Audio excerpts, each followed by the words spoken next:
If you'd rather not look your food in the eye, you should probably not watch this video. That's your disclaimer.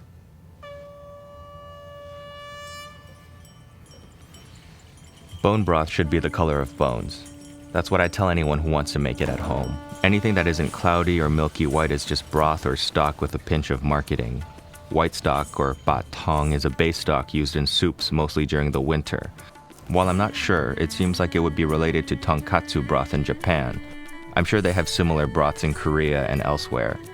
Usually the leg bones of a pig are boiled for long amounts of time until the protein, calcium, and fat from the bones are all but fully extracted, and the process takes about 24 hours or more. In my case, from start to finish, it takes 3 days.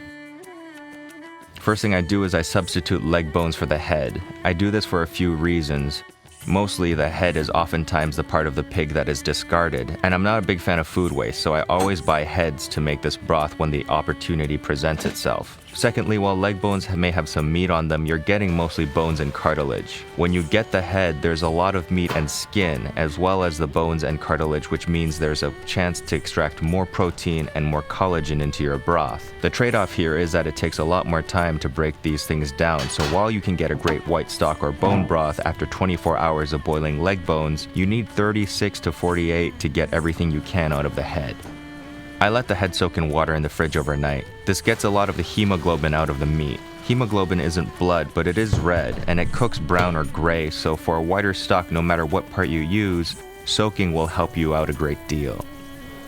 Next thing I do is parboil the head. I allow a primary boil for about 20 minutes, and then I remove the water and wash off all the gray and foamy proteins that are stuck to the head. And I wash the pot clean to get any of the scum that is stuck to it. Nothing dangerous is removed, but I find it helps out with any gaminess or funk that is innate in the meat of a pig. It's not present in all pigs, only some of the male ones, but I don't have control over which pig I use, so it's best to get this out of the way first thing if you can. There's no magic trick or way to get this right. The process is easy, but the commitment is what gets you.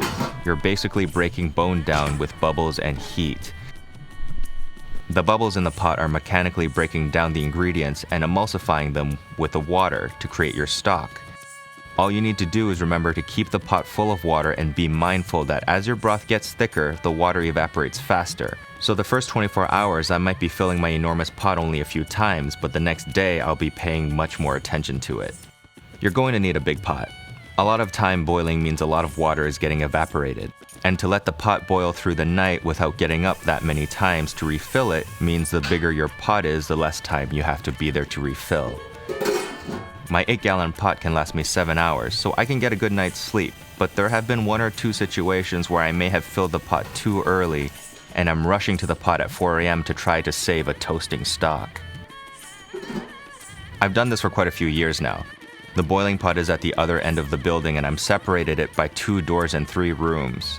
And from my bed, I can still smell when the broth is getting too concentrated, and maybe an hour or so away from burning, and it's enough to wake me up from a dead sleep, which is funny because I've never met a fire alarm that's been able to do the same.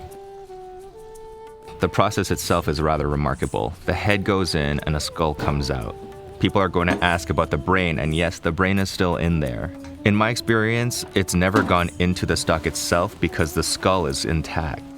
Maybe the jaw or cheekbones will come undone, but the brain is still fully encased, and the brain itself is mostly fat and water.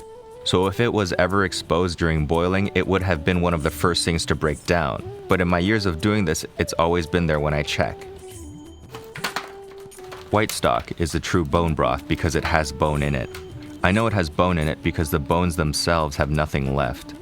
If your bone broth is clear or just slightly cloudy, what you have is basic stock. Any restaurant cook will tell you that. It's not magic, it's not restorative, it's broth. That's it. And that's fine. The only thing that isn't fine is that some people are getting fooled into thinking that there's more. People obsess over collagen because it's what our skin uses to stay plump and tight, and that part is true, but the parts that aren't true complicate things. You can't put regular collagen on your face for any kind of effect because those molecules are too big to break into the skin barrier and absorb into your skin. Eating collagen is way more complicated and out of my pay grade as a guy who learned how to do research in law school. Actually, it's probably not, but I have a posting deadline and I'm running out of video minutes. Just be skeptical and drink this because it tastes great, not because it's a cure for anything, and any benefit you get from it is a bonus. Anyway, once the broth is done, you can keep it unseasoned so that you can make it however you like later. I usually just season mine with a little bit of chicken and mushroom powder and as many light-colored aromatics and herbs as I can to prevent graying the broth. White onions, scallion tips, and light-colored spices like fennel and white pepper. I replace star anise for aniseed. Nothing is going to happen if your broth goes off white, but you spent so much time getting it to be this way, you might as well take care of it a little while longer. I didn't put any in this video, but a slab of jinhua ham here is wonderful. Even if it's a bright red color, it doesn't impart that to the broth, but the flavor is immaculate. After the aromatics have been strained out, you can simmer and reduce the broth so that's more easy to store. 16 gallons turns into 2 gallons without turning the broth off-white too much. And at this reduction, it's the perfect texture for drinking as a base for noodles and dumplings. This might seem like a rather daunting recipe, but there are few places where you can get something like this in the West. And while I'm going to tell you how great this is, how amazing this tastes, and how much everyone you know is going to love it, my lawyer brain is telling me to tell you that I am not encouraging you to make this at home. Because you saw what I did to make this. This is definitely going to fuck up the warranty on your stove. And I am almost certain that this is not going to be covered under your home insurance policy. So yeah, this broth is amazing, but don't make it. Or at the very least, if you're going to do it, you're doing it at your own risk. I think that about covers me.